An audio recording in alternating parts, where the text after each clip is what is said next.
দিয়েছিলেন। কেমন আবেদ, কেমন সালে আল্লাহ পাকের ওয়ালি বাদশা ছিলেন সুলতান মাহমুদ গজনবী। মক্কাতুল মুকাররমায় হাজার হাজার মানুষ মরুভূমির দেশে গরমের ভিতরে গ্রীষ্মকালে হাজার হাজার হাজিরা তাওয়াফ করে, আল্লাহ পাকের বাইতুল্লাহ তাওয়াফ করে, হাজরে আসওয়াদ পাথরে চুমা দেয়।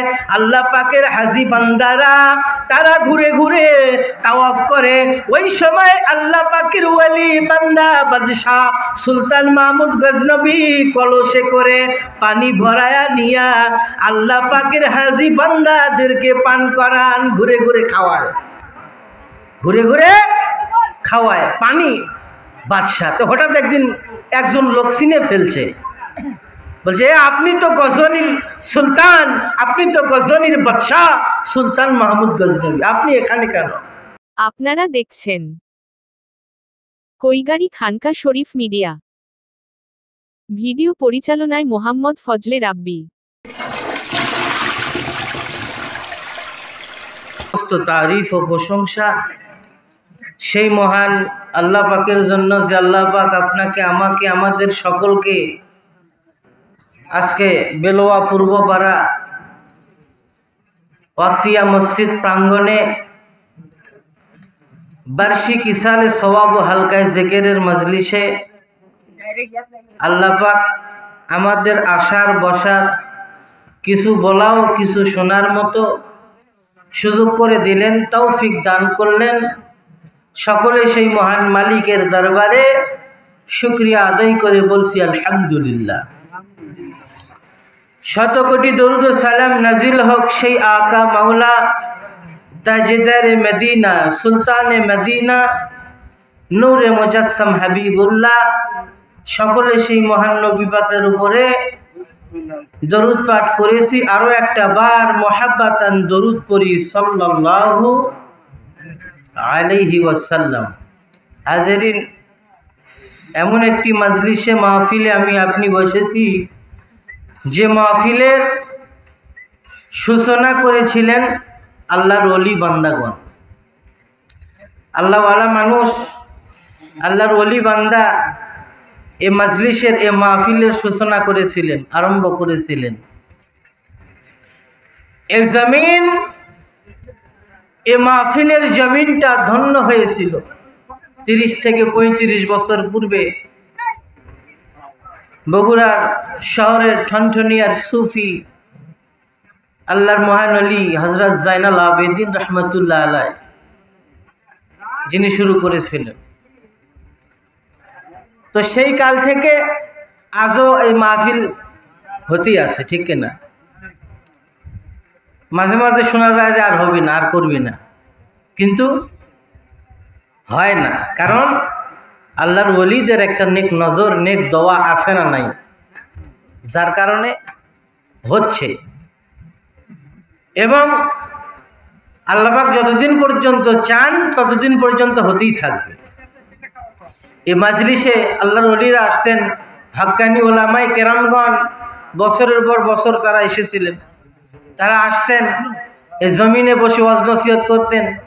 আল্লাহ পাক এই জমিনে, আল্লাহ পাক এই জায়গাতে, বরকতি জায়গাতে আল্লাহ রহমতের সাকিনা, রহমতের নূর, নূরের বারাকা আল্লাহ দান করেন। বলেন না সুবহানাল্লাহ। ফেরেশতা, আল্লাহ পাকের রহমতের নূর, ফেরেশতাদের নূর বিশ্বাস হয় কি হয় না? অনেক মানুষ দেখেছে মাহফিলে সরাসরি আল্লাহ পাকের রহমত, আল্লাহ পাকের রহমত, ওলি আল্লাহদের নেক নজর, তাওয়াজ্জু এ মাজলিসে বর্ষণ হয়েছে। এটা অনেক মানুষ দেখেছে। বলেন সুবহানাল্লাহ। অনেক মানুষ দেখেছে, শুধু গল্প করছি না আমরা, অনেক মানুষ দেখেছে। এটা আপনি অবিশ্বাস করতে পারবেন না। আপনি কোরআন শরীফ, কোরআনুল কারিমে হারুত আর মারুত আল্লাহ পাক দুইজন ফেরেশতা পাঠিয়েছিলেন। তারা মানুষের আকৃতিতে দুনিয়াতে আবির্ভূত হলেন, সংসার করলেন। আল্লাহ পাক কোরআনে দিয়েছে কিনা? আছে না নাই? তাহলে ফেরেশতা গণ মানুষের সাথে সাক্ষাৎ করতে পারে। আল্লাহর ওলি ছিলেন জুনায়েদ বাগদাদী রহমতুল্লাহ আলাইহি। দেখেন ফেরেশতারা মানুষের সাথে কেমন করে সাক্ষাৎ করছে, আল্লাহ ওয়ালাদের সাথে কেমন করে সাক্ষাৎ করছে। জুনায়েদ বাগদাদি রহমাতুল্লাহ আলাইহি ছাত্র বয়সে প্রত্যেক দিন মাদ্রাসায় যেতেন। মাদ্রাসার ক্লাস মনে করেন শুরু হয় 9টা থেকে, ওই 9:30 অথবা 10টায় আসে, 9:30 অথবা 10টায় আসে। প্রতিদিন দেরি করার কারণে ওস্তাদ আবার বেত্রাঘাত করে, প্রতিদিন দেরি করে, ওস্তাদ ধরে মারে। প্রতিদিন এরকম দেরি করে। ওস্তাদ হঠাৎ একদিন বললেন, বাবা তো প্রতিদিন তুমি দেরি করে করে আসো, আর এই কারণে তোমাকে বেত্রাঘাত করা হয়, প্রহার করা হয়, তোমাকে মারা হয়, তারপরেও কেন প্রত্যেক দিন দেরি করে আসো? সঠিক টাইমে আসো না কেন? কেন দেরি করো? আল্লাহর ওলি জুনায়েদ বাগদাদি রহমাতুল্লাহ আলাইহি বলেছিলেন, হুজুর আমি এমনি এমনি ইচ্ছা করে দেরি করে আসি না। আমি যখন মাদ্রাসায় দিকে ইলম অর্জন করার জন্য যখন মাদ্রাসার দিকে আসি, পথের মাঝে আল্লাহ পাকের রহমতের ফেরেশতারা তারা তাদের নূরের ডানাগুলি আমার রাস্তায়, আমার পথে বিছিয়ে দেয়। বলেন না সুবহানাল্লাহ। হুজুর আমি ওই নূরের ডানার উপর দিয়ে হেঁটে হেঁটে আসতে পারি না, ওই নূরের ডানার উপর দিয়ে হেঁটে হেঁটে আসতে পারি না। ওইগুলি সরায় সরায়, 2 হাত দিয়ে সরায় সরায় আসতে আমার বড় দেরি হয়ে যায়। বলেন না সুবহানাল্লাহ। এজন্য ওস্তাদ প্রতিদিন মারে।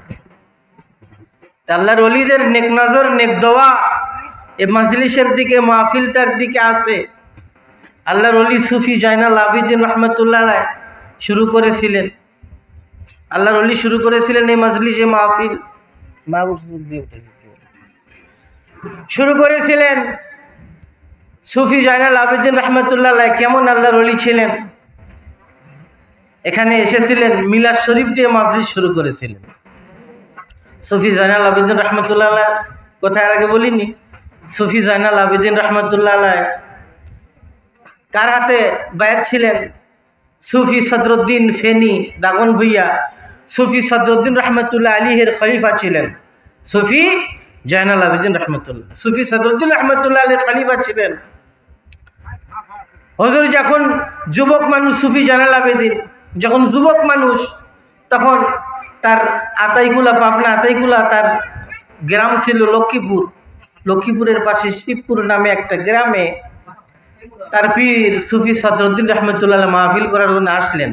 আর হুজুর ওই সময় বিএ পরীক্ষা, ডিগ্রি পরীক্ষা দেওয়ার পরে একটু অবসর, সময় কাটে না, তো একটু বন্ধু বান্ধবদের নিয়ে ঘোরাফেরা করবেন। খবর পেলেন যে সুফি সদরুদ্দিন রহমতুল্লাহ পীর সাহেব আসতেছে তার পাশের গ্রাম। তিনি বন্ধু বান্ধব নিয়ে গেলেন দেখার জন্য, যে দেখে আসি আসলে কি মেকি পীর, হক্কানি পীর না ভণ্ড পীর, দেখে আসি। পীর পরীক্ষা করার জন্য যাচ্ছেন, তাদের সঙ্গে আছে, বন্ধুরা আছে সঙ্গে, পীর পরীক্ষার জন্য রওনা করেছে। শিবপুর মাহফিলে গেলেন। আল্লাহর ওলি সুফি সদরুদ্দিন রহমতুল্লাহ আলাইহি মা হুজরাখানায় বসে আছে। তখন সুফি জয়নাল আবেদিন রহমতুল্লাহ চিন্তা করছেন যে আমি একটু যাব, যদি হুজুর আমি কি কারণে এ মাহফিলে এসেছি,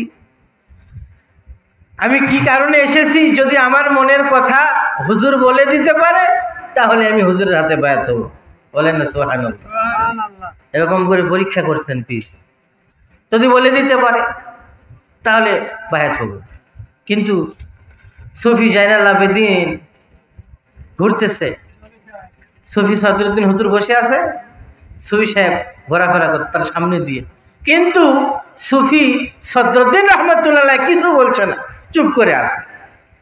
কিন্তু তার সামনে দিয়ে ঘোরাফেরা করছে, মানে সে চাচ্ছে কিছু বলুক, আমার পীর সাহেব কিছু বলুক, সে চাচ্ছে, কিন্তু পীর সাহেব হুজুর বলছে না।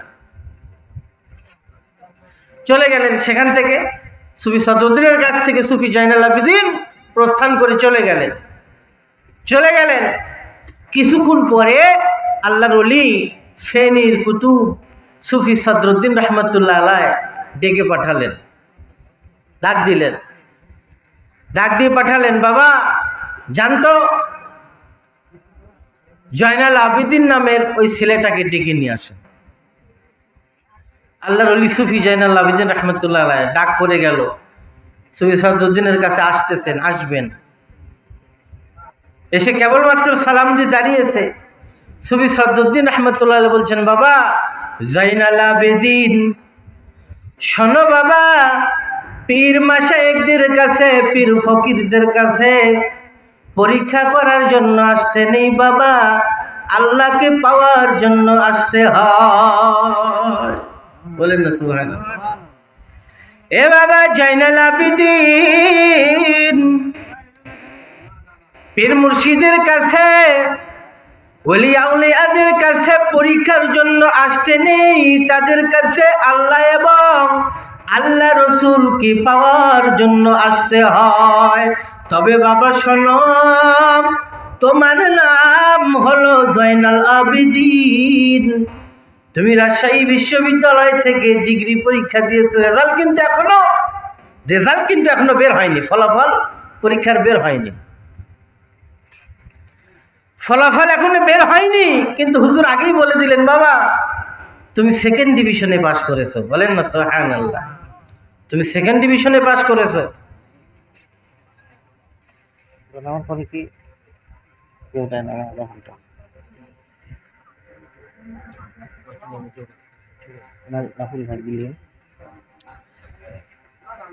রেজাল্ট বের না হতেই আল্লাহর ওলি বলে দিতেছে, বাবা তুমি সেকেন্ড ডিভিশনে পাস করেছো। কিছুদিন পরে রেজাল্ট বের হলো, রেজাল্ট শিট নিয়ে ফেনীর দাগুন ভুইয়া দৌড় পীর মুর্শিদের কাছে চলে গেছে। যাওয়ার পর বলতেছে, আল্লাহর ওলি হুজুর আমার কৃতকার্যের জন্য, আমার কৃতকর্মের জন্য, এই ভুল ধারণার জন্য আমাকে আল্লাহর রাহে মাফ করে দেন। হুজুর আর দেরি নাই, তাড়াতাড়ি আমাকে বায়াত করে মুরিদ করে নেন, তাড়াতাড়ি আমাকে মুরিদ করে নেন। সুফি সদরুদ্দিন রহমতুল্লাহ হাতে বায়াত হলেন। সুফি সদরুদ্দিন রহমতুল্লাহ আলাইহি উনি কার খলিফা ছিলেন? ফুরফুরা শরীফের মুজাদ্দিদে জামান, কুতুবুল আলম, আমির শরিয়ত আবু বকর সিদ্দিক আল কুরাইশি রহমতুল্লাহ আলাইহি খলিফা ছিলেন। এই সুফিগুলা, এই আল্লাহর ওলিরা, এরা মুজাদ্দিদ জামান রহমতুল্লাহ আলাইহি বাগানের ফুল ছিলেন, এক একটা ফুলের এক একটা খুশবু আল্লাহ পাক দিয়েছিল। বলেন না সুবহানাল্লাহ। সুফি সদরুদ্দিন উনিও তো এরকম অবস্থা, বায়াত হওয়ার জন্য ফুরফুরা শরীফ গেলেন। মুজাদ্দিদ জামান রহমতুল্লাহ আলাইহি তাকে দিয়ে বাগানে পানি দেওয়ার ব্যবস্থা করল, বাবা তুমি সকাল সন্ধ্যাতে ফুরফুরা শরীফের এই বাগানে পানি দিবে। এই বাগানের ফল কত গরিব মানুষ খায়, কত আমার ভক্ত মুরিদেরা খায়, বাগানে পানি দিবে। তাহলে পীর মুর্শিদ আল্লাহ ওয়ালাদের প্রয়োজন আছে না নাই? হক্কানি পীর ও মুর্শিদের দরবারে যেতে হবে, না গেলে ইসলাহের নফস হবে না, আল্লাহ এবং আল্লাহ রসুলের সঠিক পথ আপনি আমি পাবো না। দেখেন প্রতিদিন আমি আপনি সূরাতুল ফাতিহার ভিতরে সূরা ফাতিহা যখন পড়ি, প্রত্যেক দিন বলতেছি ইহদিনাস সিরাতাল মুস্তাকিম, আল্লাহ আমাদের সঠিক পথ দেখান।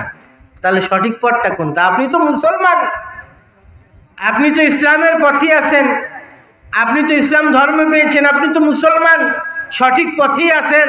তারপরে কেন প্রতিদিন, প্রতি রাকাতে, প্রতি ওয়াক্তে, কেন প্রতিদিন আল্লাহ পাকের কাছে বলতেছেন আল্লাহ ইহদিনাস সিরাতাল মুস্তাকিম, সঠিক পথ দেখান? কেন? আপনি কি সঠিক পথ পাননি? কেন? এই জন্য আল্লাহ ওয়ালাদের কাছে যেতে হবে। সঠিক পথ বলতে কোনটা? যখন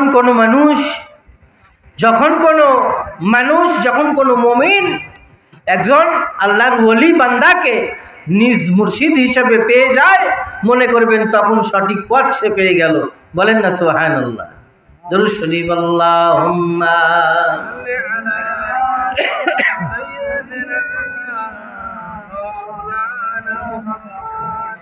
ওয়া আলা আলি সাইয়্যিদিনা হাবিবানা। এই জন্য আপনি আজকে এ মাজলিসে দেখেন মাগরিবের নামাজের পরে হালকা জিকিরের মাহফিল হয়েছে কিনা? হালকা জিকির মাহফিল হয়নি? এই জিকিরটা আপনার আমার উপর যেমনি নামাজ যেমনি ফরজ আইন, এই জিকিরটা আপনার আমার জন্য ফরজ আইন। এই জিকির যদি না করেন আত্মশুদ্ধি হবে না। আত্মশুদ্ধি না হলে আপনি খাঁটি মুমিনে কামিল হতে পারবেন না। আর আত্মশুদ্ধি এটা কিভাবে করবেন? এজন্য ওলি আল্লাহদের দরবারে পীর মুর্শিদ, হক্কানি পীর ও মুর্শিদের দরবারে আপনাকে যেতে হবে। না গেলে আপনি সঠিক পথ পাবেন না, ইসলাহের নফস আপনার হবে না। এজন্য ওলি আল্লাহদের দরবারে আপনাকে যেতে হবে। আজকে অনেকেই বলতেছে আগের যুগের মানুষ তারা মূর্খ বেশি ছিল, কিছু জানতো না, লেখাপড়া জানতো না, এজন্য তারা পীরের বাড়ি বাড়ি গেছে শেখার জন্য।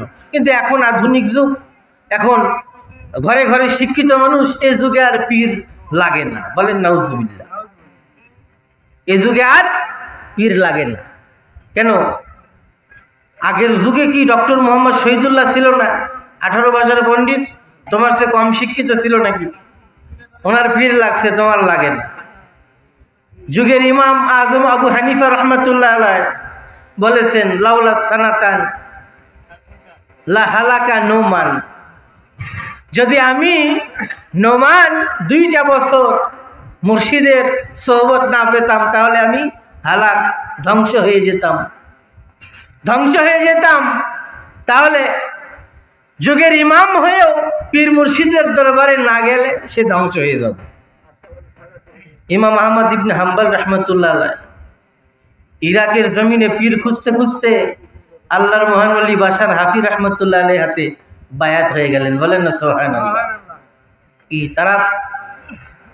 তারা তাদের পীর লাগলো, আর এই যারা পণ্ডিত এদের পীর লাগে না। আজকে যারা পীর ও মুর্শিদ, পীর মুরিদের বিরুদ্ধে কথা বলে, আল্লাহর ওলিদের মাজারের বিরুদ্ধে কথা বলে, ওলি আল্লাহদের মাজার পীর মুরিদিকে যারা ভণ্ড বলে, মনে রাখবেন তারাই আসলে প্রকৃত, বর্তমানে তারাই ভণ্ড।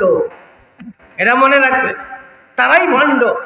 কারণ হক্কানি পীর ও মুর্শিদ এ জমিনে ইসলাম এনেছে। আজকে যিনি আপনাকে বাধা দিচ্ছে ওলি আল্লাহর মাজার জিয়ারতে, সে বেটা তার বাপ ইসলাম আনে নাই, আল্লাহর ওলিগণ এনেছে। বলেন না সুবহানাল্লাহ। হক্কানি ওলি পীর মাজারের বিরুদ্ধে, মাজারের বরকত তুমি জানো? মাজারের বিরুদ্ধে কথা বলে মাজারের বরকত জানো? ইরাকের জমিনে, ইরাক দেশে, ইরাকের জমিনে একবার ওই এক জেলখানায় 2 জন পথিককে আটকানো হলো। তখন শাস্তি দেওয়া হচ্ছিল যে আসামিকে জেলখানার ভিতরে ওই ছেড়ে দেয় পাগলা কুকুর, ক্ষুধার্ত কুকুরের সামনে, বড় বড় বিশাল কুকুরের সামনে ছেড়ে দেয়, একবারে ছিঁড়ে শেষ করে খেয়ে ফেল দেয়। কুকুরের হাতে ছেড়ে দিলে শেষ করে ফেল দেয় একবার। তো 2 জন পথিককে, মুসাফিরকে সন্দেহজনকভাবে ওই ইরাকের ওই জেলখানায় তাদেরকে ঢুকিয়ে দিল। ওই ক্ষুধার্ত কুকুরের সামনে 8:15। আচ্ছা, 8:15 কত? ক্ষুধার্ত কুকুরের সামনে ওই 2 জন মুসাফিরকে দিয়ে দিল। 2 জনকে। তখন যাকেই দেয় তাকেই খায়, কিন্তু ওই 2 জন মুসাফিরকে দেওয়া হলো, কিন্তু তাদেরকে কুকুর খাচ্ছে না, কামড়ও দিচ্ছে না। তখন জেলার এসে বলল, কাজী এসে বলতেছে, ভাই আপনার এই কুকুরদের সামনে যাকেই দেওয়া হয় তাকেই এরা শেষ করে ফেলে, কিন্তু আপনারা 2 জন মুসাফির আপনাদের কেন খাইছে না? এটা কামড়ও দিল না কুকুর, কি ব্যাপার? কি আপনাদের পরিচয় কি? বলে, ভাই আমাদের কোনো পরিচয় নেই। কি আমল আছে? বলে, আমাদের কোনো আমল নাই। তাহলে এই অবস্থা কেন? বলতেছে, আমাদের পরিচয় কি নেবেন? আমরা অতি নগণ্য মানুষ।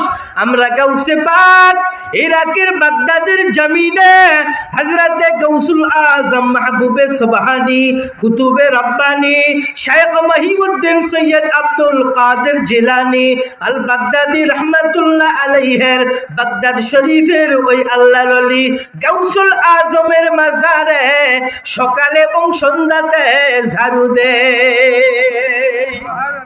গাউসে পাকের মাজারে সকালে এবং সন্ধ্যাতে ঝাড়ু দেয়। এই পরিচয় ছাড়া আমাদের কোনো পরিচয় নাই। অবাক হয়ে গেলেন, হায় হায়, গাউসে পাকের মাজারে ঝাড়ু দেওয়ার কারণে তাদেরকে কুকুর ভক্ষণ করছে না, বাঘ তাদেরকে খাচ্ছে না, আক্রমণ করতেছে না।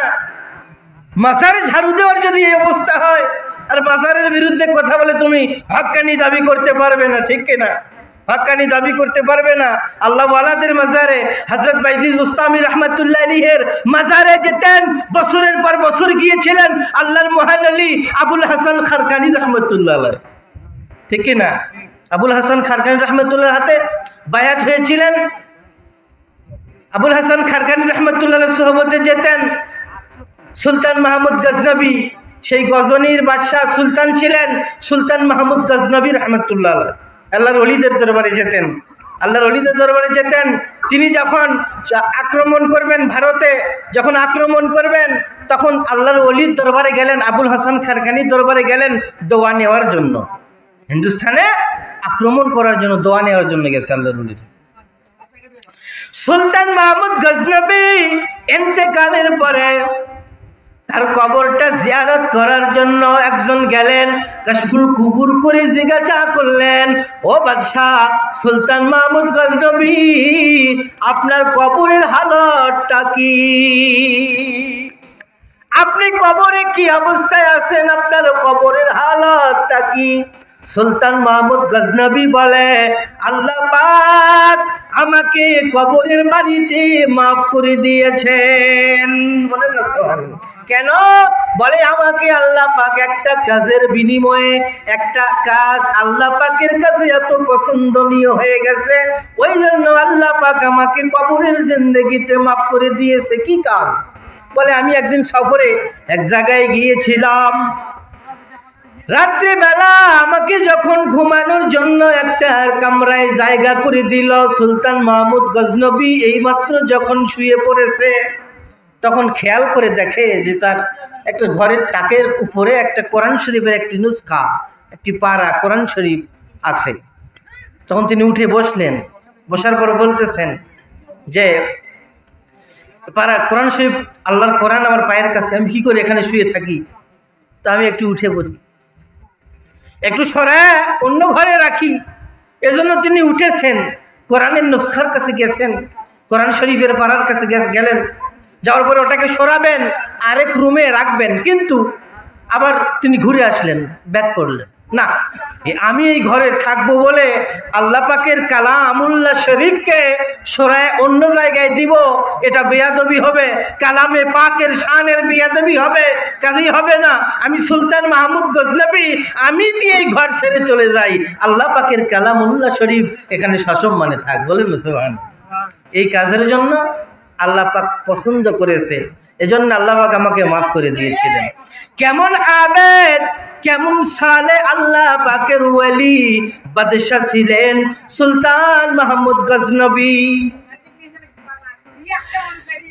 মক্কাতুল মুকাররমায় হাজার হাজার মানুষ মরুভূমির দেশে গরমের ভিতরে গ্রীষ্মকালে হাজার হাজার হাজিরা তাওয়াফ করে, আল্লাহ পাকের বাইতুল্লাহ তাওয়াফ করে, হাজরে আসওয়াদ পাথরে চুমা দেয়। আল্লাহ পাকের হাজি বান্দারা তারা ঘুরে ঘুরে তাওয়াফ করে।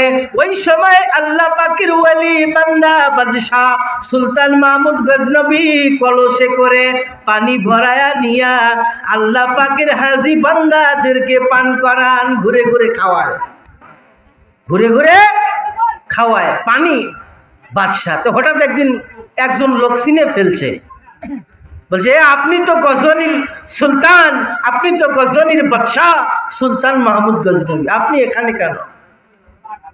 আপনি এখানে কেন? আপনি কেন কলস থেকে পানি খাওয়াচ্ছেন? আল্লাহ পাক আমাকে গজনীর বাদশাহ করেছে, সুলতান করেছে, আল্লাহ পাকের শুকরিয়া কি দিয়ে করি? বলেন না সুবহানাল্লাহ। শুকরিয়া কি দিয়ে করি আমি? তো আমি একটু খেদমতে আঞ্জাম দিচ্ছি, আল্লাহ পাকের হাজি, আল্লাহ পাকের কাবার মেহমান, তাদেরকে একটু পানি পান করাচ্ছি। এতে যদি আল্লাহ পাক মাফ করে, এতে যদি আমার ভিতর থেকে অহংকার চলে যায়, এজন্য আল্লাহর ওলি যারা হয়, তো আল্লাহর ওলি দরবারে সেই সুলতান মাহমুদ গজনবী গিয়েছিলেন, বলে হুজুর হিন্দুস্তানে আক্রমণ করব, আপনার কাছে এসেছি দোয়া নেওয়ার জন্য। আল্লাহর ওলি দোয়া করেছিলেন, নেক দোয়া করেছিলেন, তার পীর মুর্শিদ দোয়া করেছিলেন, এজন্য সে যুদ্ধ জিহাদে জয়লাভ করেছিলেন, আল্লাহ পাক বিজয় ঘোষণা করেছিলেন। এজন্য আল্লাহর ওলিদের নেক নজর, রুহানি তাওয়াজ্জুহ, ফায়েজ ও বরকত এগুলি আছে, এগুলি অস্বীকার করা যাবে না। এনায়েতপুরের এই যে এনায়েতপুর খাজা ইউনুস আলী, নাম শুনেন? খাজা ইউনুস আলী রহমতুল্লাহ আলাইহি, এনায়েতপুরের খাজা ইউনুস আলী রহমতুল্লাহ, এক মুরিদ ছিলেন, একেবারে গরিব মানুষ। তো পীরের দরবারে বার্ষিক মাহফিল, সবাই কিছু না কিছু হাতিয়ে নিয়ে যাচ্ছে। তো উনি বললেন, আমি আর কি নিয়ে যাই, আমি আর কি হাতিয়ে নিয়ে যাই। গরিব মানুষ, খুচরা কয়েকটা টাকা নিছে, নেওয়ার পরে সব কিছু বেঁধে রেডি। এখন এনায়তপুরে দরবার শরীফে রওনা করবেন পীরের বাড়ি। তো একটা ছোট মেয়ে ছিল, কিছু শাক সবজি ওগুলো জমি থেকে তুলে এনে একেবারে প্যাকেট করে বাবাকে বলছে, বাবা এলেন, আমি আর কি দিব, পীর সাহেব হুজুরের দরবারে হাতি আর কি দিব। তো এই সবজিগুলি শাকগুলি আপনি নিয়ে যান, নিয়ে যাও, আপনার পীর সাহেব হুজুরকে হাদিয়া দিবেন। বলেন না সুবহানাল্লাহ, হাদিয়া দিবেন। তখন মারছে এক ধমক, মেয়েকে মারছে এক ধমক, রেখে দাও। পীরের বাড়িতে মানুষ সবজি নিয়ে যায়, পাগল নাকি তুমি, রেখে দাও। রাগ করছে, চলে গেছে। কিন্তু তার চোখের আড়ালে তার মেয়েটি ব্যাগের এক কোণে এক সাইডে সবজিগুলো তুলে দিয়েছে। তখন পীরের দরবারে চলে গেছে, হুজুরের দরবারে গেছে। যাওয়ার পর কেবলমাত্র সালামটা দিছে, দেওয়ার পরে প্রবেশ করেছেন, ঢুকছেন। ঢোকার পরে খুরসা কিছু টাকা ছিল, ওটা হাদিয়া দিবেন হুজুরকে, হাদিয়া দিবেন। সালাম দিয়ে হাদিয়া দিচ্ছে, হাতের ভিতরে খুরসা টাকাগুলো দিছে। কিন্তু হুজুর টাকাগুলো নিচ্ছে না, বারবার মুখটা ঘোরাচ্ছে, বারবার মুখটা ঘুরাই নিচ্ছে। মুরিদ জিজ্ঞাসা করেন, হুজুর সেই কষ্ট করে পরিশ্রম করে কত দূর থেকে দরবারে এসেছি, কিছু আপনার মাহফিলের জন্য কিছু নজরানা, কিছু হাদিয়া নিয়ে এসেছি। ও আল্লাহর ওলি, বারবার বারবার কেন মুখটা ঘুরান, কেন তাকান না, কেন মুখটা ঘুরান? আমার হাদিয়া, আমার নজরানা কি আপনি নেবেন না? বলে, বাবা তোমার হাদিয়া নজরানা নেব, কিন্তু বাবা তোমার ব্যাগের এক কোণে তোমার একটা মেয়ে, বাচ্চা মেয়ে আমার জন্য একটা হাদিয়া পাঠিয়েছিল, ওই সবজিটা কই, ওটা আমার হাতে আগে দাও, ওটা আমার হাতে আগে দাও। বলে, হুজুর আমি তো রাগ করে ধমক দিয়েছিলাম, ওটা তো আমি লেইনি, আমার মেয়ে দিতে চাইছিল কিন্তু আমি লেইনি। বলে, বাবা তোমার ব্যাগটাকে খুলো, খুলে দেখো ব্যাগের ভিতরে রাখা আছে। ব্যাগটা খোলো, খুলে দেখো ব্যাগের ভিতরেই রাখা আছে। ব্যাগটা খুলে দেখো, ব্যাগের ভিতরে দেখা, হ্যাঁ রাখা আছে। আল্লাহর ওলিদের নজর আছে না নাই? ওলি আল্লাহদের নজর আছে না নাই? আল্লাহর ওলির রাডারে ধরা পড়ে গেছে, আল্লাহ ওলিদের রাডারে ধরা পড়ে গেছে, ফাঁকি দেওয়ার কোনো উপায় নাই। এজন্য হক্কানি পীর ও মুর্শিদ ওলি আল্লাহদের কেরামত, তাদের তাওয়াজ্জু না পেলেও অস্বীকার করা যাবে না, ঠিক কিনা? দুরূদ শরীফ আরেকটা বল, আল্লাহুম্মা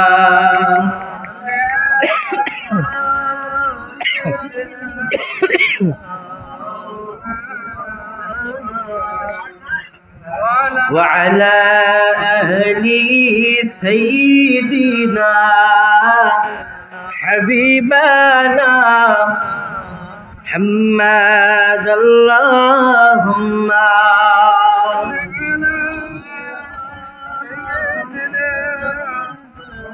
مولانا محمد وعلى آل سيدنا রসুলিনা মুহাম্মদ।